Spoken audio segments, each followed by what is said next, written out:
일요시사 취재 1팀 양동주 장지선 구동환 기자 피고인의 유죄를 자신했던 검찰이 유니패스로 인해 곤란한 지경에 처했다. 유니패스에 남겨진 통관 기록이 검찰의 기존 입장과 상충되는 형태를 보여준 덕분이다.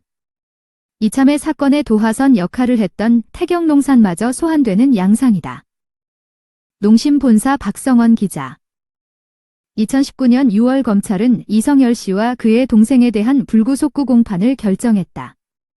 검찰은 두 사람을 슈퍼마린 종합물류, 창고 보관업, 이하 슈퍼마린, 슈퍼코리아 종합물류, 무역업의 실질적 운영 주체로 인식하고 특정 경제범죄가 중처벌 등에 관한 법률 위반, 횡령, 혐의를 적용했다.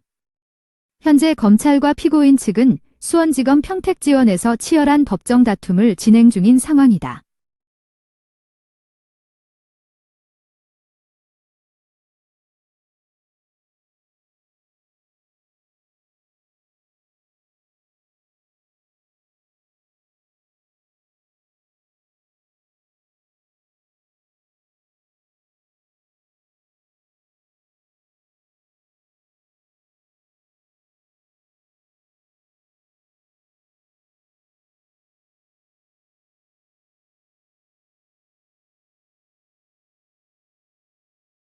치열한 공방전. 검찰은 피고인이 중국에서 2013년 12월 4일부터 12월 30일 사이에 순차적으로 수입한 태경농산 소유의 냉동 홍고추 1848톤을 본인 소유의 슈퍼마린 보세 창고에 업무상 보관하던 중 일부를 특정 시기에 이미 처분했다는 주장을 펼치고 있다. 특히 이성열의 주도하에 해당 품목에 대한 계획적인 밀반출이 행해졌다는 뜻을 분명히 한 상태다. 검찰 측 주장에 따르면 피고인이 2013년 12월 8일부터 2015년 1월 29일 사이에 이미 처분한 냉동 홍고추는 1064톤에 달한다. 약 10억 원에 해당하는 가치다. 검찰 측 주장에서 가장 핵심이 되는 사안은 피고인이 냉동 홍고추 1064톤 가운데 57.58톤을 특정 일자에 이미 처분했는가에 관한 것이다. 공소 내용을 보면 검찰은 피고인들이 2015년 1월 29일 공모관계에 따라 창고에 보관 중이던 냉동 홍고추 57.58톤을 지게차를 이용해 트럭에 옮겨 싣고 매입업자들에게 운송해 판매하는 방식으로 처분했음을 분명히 하고 있다. 특정 일자를 지목한 것에서 검찰의 자신감을 엿볼 수 있다. 그러나 최근 들어 검찰 측 주장을 백지화시킬 만한 증거가 뚜렷하게 부각되면서 재판은 새로운 국면으로 접어들었다. 검찰이 특정한 2015년 1월 29일 나는 피고인의 냉동 홍고추 이미 처분 시기가 오히려 검찰의 발목을 잡는 배경으로 작용한 모습이다.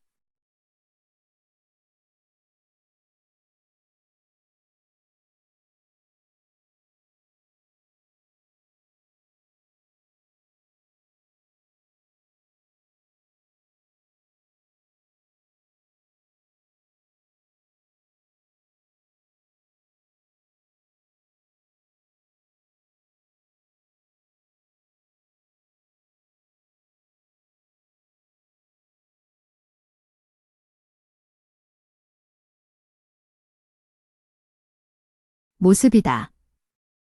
앞서 검찰은 2015년 1월 29일 피고인 측이 태경농산 소유의 냉동 홍고추 수입 물량 가운데 SNKO 024131102857 중량 108,600kg, SITRAPT 218,666 중량 120,000kg, SITRAPT 218,667 중량 120,000kg, SNKO 024131202039 중량 116,100kg, 노엘 DY 349 819 중량 24만 kg, 노엘 DY 352 814 중량 16만 kg, SNKO 024131203027 중량 10만 3,600kg, 노엘 DY 352 815 중량 16만 kg 등 화물 상환증 번호 BZL노가 붙은 8개 화물에서 임의로 57.58톤을 빼돌렸다는 입장을 밝힌 바 있다. 수원지검 평택지원. 개별 화물당 임의 처분 중량은 SNKO 024131102857 18,460kg, SITRAPT 218,666 19,200kg, SITRAPT 218,666 8,667 16,800kg SNKO 024131202039 480kg 노엘DY 349 2819 600kg 노엘DY 352 814 720kg SNKO 024131203027 620kg 노엘DY 352 815 700kg 등이다. 피고인이 불법 행위가 확연히 드러나는 걸 방지하고자 각각의 L로를 지닌 화물에서 일정량을 덜어내는 번거로움을 감수했다고 판단한 검찰의 시각이 드러난다.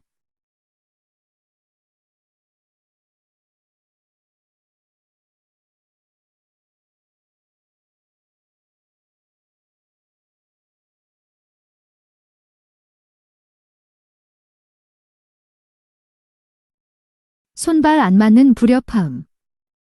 흥미로운 점은 주니패스라고 불리는 한국형 전자통관 시스템 상에서 검찰 측 주장과 대치되는 흔적이 눈에 띈다는 사실이다. 피고인 측이 빼돌렸다는 냉동 홍고추가 2015년 1월 29일 이후에도 창고에 잔존했음을 유니패스가 확인시켜 준 것이다. 한 예로 앞서 언급한 8개 화물 가운데 SNKO 024131102857라는 L로가 부여된 화물의 경우 유니패스에서 총 중량 10만 9,143kg 중 9만 590.7kg에 관해 2015년 7월 13일자로 반출이 기록돼 있다. 그리고 해당 L로에서 나머지 총 중량 1만 8,552.3kg에 대해서는 동일 날짜에 미반출로 정리됐고 폐기 촉탁이 기재돼 있다. 이를 기존 검찰 측 주장에 대입해보면 피고인이 해당 L로에서 이미 처분했다는 태경농산 소유의 냉동고추 1만 8,460kg는 정황상 미반출로 정리된 냉동 홍고추에 포함돼 있었다고 해석해도 무리는 아니다. 즉, 피고인들이 이미 처분했다는 냉동 홍고추는 2015년 1월 29일 이후에도 창고에 존재했다고 볼 수 있는 셈이다. 이 같은 현상은 비젤로가 붙은 나머지 7개 화물에서도 동일하게 목격됐다. 이들 모두 2015년 7월 13일자로 미반출로 정리됐고 폐기 촉탁 결정이 내려졌음을 유니패스를 통해 확인 가능하다.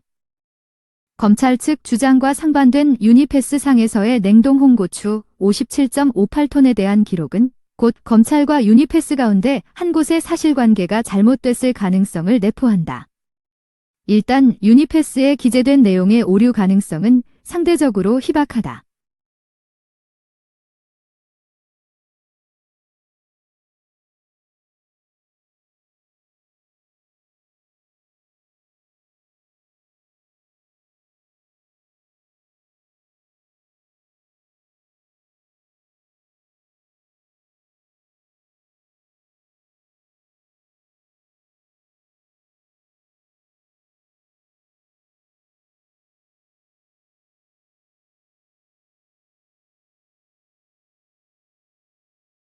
유니패스는 개인과 기업이 물품을 수입 혹은 수출할 때 거치는 신고, 검사, 세금 납부 등의 통관 절차를 온라인으로 처리 및 확인 가능한 시스템이다. 운 세계전자정보평가 6년 연속 1위를 차지하면서 시스템의 우수성을 재확인시킨 바 있다. 관세청 역시 유니패스의 신뢰도에 대한 자부심을 숨기지 않는다. 관세청 대변인은 유니패스에 등록된 정보와 실제 화물 정보가 다른 경우는 없다. 유니패스의 신뢰도는 100%라며 물론 사람이 하는 일이기 때문에 입력 과정에서 오류가 발생할 순 있지만 관세를 매기는 과정에서 바로 잡을 수 있다고 말했다. 2년 걸린 태경농산 고추 통관 유니패스 신뢰도의 작아진 건 왜? 유니패스에서 목격된 반입신고 중량과 수입신고 중량 사이에서의 알 수 없는 간극은 검찰 측 주장을 부정적으로 보게 하는 또 다른 증거나 마찬가지다. 검찰의 공소 내용을 흔들만한 흔적이라는 점에서 사안의 중대성은 한층 커진다. 앞서 언급한 SNKO 024131102857 화물의 경우 유니패스 상에서 2013년 12월 4일 반입 신고가 이뤄졌고 엿새 뒤에는 수입 신고가 뒤따랐다. 이 과정에서 나타난 특징은 중량 감소가 발견됐다는 점이다. 반입 신고 당시 10만 9,143kg였던 중량은 수입 신고를 거치며 9만 590.7kg로 줄었다. 태경농산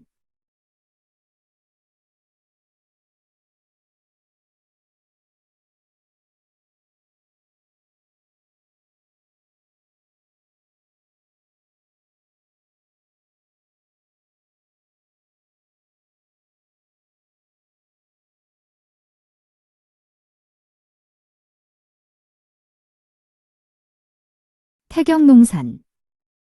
통상 반입신고 물량과 수입신고 물량의 변동이 없다는 점에서 해당 사례는 지극히 이례적이다. 반입신고일과 수입신고일 사이에 창고에 쌓여 있던 물량 일부를 빼돌린다는 건 위험 요소가 클 수밖에 없다. 해당 행위가 곧바로 감시망에 걸릴 가능성이 다분하기 때문이다. 좀처럼 보기 힘든 이 같은 광경은 앞서 언급한 특정 비젤로 화물에만 국한되지 않는다. SITRAPT 21만 8,666, 반입 12만 kg, 수입 10만 800kg, 누락 1만 9,200kg, SITRAPT 21만 8,667, 반입 12만 kg, 수입 10만 3,200kg, 누락 1만 6,800kg, SNKO 024131202039, 반입 11만 6,100kg, 수입 11만 5,620kg, 누락 480kg, 노엘DY 349 819, 반입 24만 kg, 수입 23만 9,400kg, 누락 600kg, 노엘DY 352 814, 반입 16만 kg, 수입 15만 9,280kg, 누락 720kg, SNKO 024131203027, 반입 10만 3,600kg, 수입 10만 2,980kg, 누락 620kg, 노엘DY 352 815, 반입 16만 kg, 수입 15만 9,300kg, 누락 700kg 등 나머지 7개 비젤로 화물에서도 연속적으로 비슷한 광경이 목격됐다. 더욱 놀라운 사실은 8개 비젤로 화물의 누락 중량의 합산이 57.58톤이라는 데 있다. 앞서 검찰 측에서 피고인들이 2015년 1월 29일 이미 처분했다고 주장한 중량과 반입 및 수입 과정에서 누락된 중량이 일치하는 셈이다. 이 같은 정황을 고려하면 이번 사안은 기막힌 우연이기에 앞서 수입 신고 단계에서 누군가 의도적으로 8개의 화물에서 중량을 따로 떼어냈다고 보는 게 그나마 현실적이다. 또한 2015년 1월 29일 이전에 슈퍼마린 창고에서 일부 수량이 잠적했거나 잠적 처리됐다는 점에서 피고인의 이미 처분 의혹을 해소시키는 증거로 작용한다고 봐도 무리는 아니다. 기막힌 우연 예고된 오류.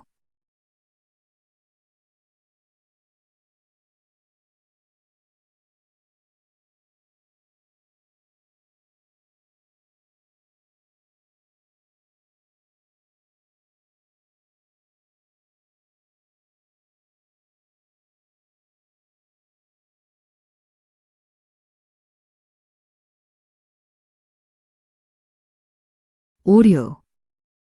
다만 오랜 기간 피고인을 주목해온 검찰의 지난 행적을 감안하면 소송 결과는 물론이고 검찰의 향후 대처 역시 섣불리 예단하긴 힘든 상황이다. 태경농산의 형사고소에서 촉발된 해당 사건은 최초 수원지검 평택지청이 맡았다가 2015년 8월 7일 수원지검으로 이송됐고 이듬해 1월 수원지검 여주지청, 같은 해 5월 수원지검 평택지청으로 이송됐다. 여기서 끝나지 않았다. 2달 뒤 다시 여주지청, 같은 해 12월 수원지검 안산지청, 2017년 3월 평택지청으로 이송됐다가 2017년 6월이 돼서야 기소 중지가 결정됐다. 그러나 2018년 9월에 기존 평택지청에서 제주지검으로 이송이 결정됐고 2019년 6월이 돼서야 사건 번호가 생성되기에 이른다. 재판이 열리기까지 4년이라는 시간이 좋게 흐른 것이다. 이렇게 되자 최근 들어 해당 사건 관련자들의 시선은 자연스럽게 형사소송의 시작점 역할을 담당했던 태경농산으로 향하고 있다. 농심의 자회사인 태경농산은 2015년 피고인을 형사 고소했고 검찰의 피고인에 대한 조사가 시작했다.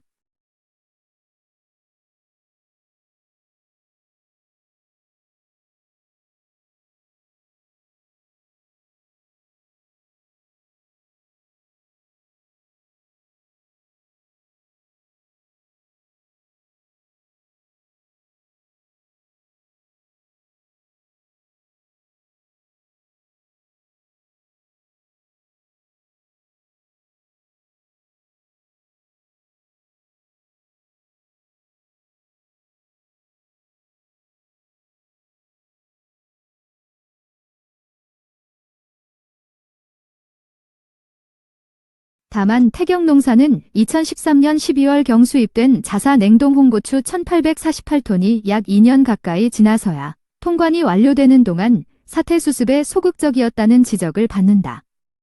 통상 수입에서부터 통관까지는 길어야 2주가량이 소요된다. 더욱이 통관이 지체되는 과정에서 태경농산이 신용장 대금 결제, 수입 신고 필증, 물류비 집행 내역, 창고비 결제 내역 등을 제대로 처리했느냐에 대한 의문도 좀처럼 가시지 않고 있다. 이에 대해 태경농산 측은 민사소송을 통해 모든 부분이 해명됐다는 입장이다. 태경농산 관계자는 2017년 민사소송을 통해 승소 판결을 받았고 충분히 소명했다며 아직 형사건이 진행 중인 사안에 대해서는 말하기 곤란한 부분이 있다고 밝혔다. 일각에서는 평소 피고인을 탐탁지 않게 여겼던 몇몇 관련 업종 종사자의 보이지 않는 손이 작용한 것 아니냐는 의구심을 드러내기도 한다. 부산에서 무역업에 종사했던 피고인은 2010년 4월 평택항 인근에 슈퍼마린을 설립했고 2012년 1월 보세창고업 특허를 취득하며 평택항에서 빠르게 입지를 키웠다. 다만 슈퍼마린과 비슷한 시기에 평택항 인근 황해경제자유구역에 들어선 선라이즈 F&T, 농산물 수입 및 원자재 가공와는 갈등의 연속이었다. 출범 초기부터 각종 규제 면제, 특혜 의혹은 물론이고 고관세 품목 밀반출 의혹에서 자유롭지 못했던 선라이즈 F&T와 대립각을 세웠던 사람이 피고인이었다. 이유 있는 죽이기. 선라이즈 F&T가 수많은 구설에 휘말린 근본적인 이유는 이 회사가 평택세관 공무원들이 주축이 돼 설립됐다는 점 때문이었다. 더욱이 정치권과의 연루설이 끊임없이 터져나오기도 했다. 최근 윤석열 엑스파일을 통해 윤석열 전 검찰총장 친인척과의 연결고리에 대한 의혹이 쏟아진 것도 비슷한 맥락이다. 힛골뱅이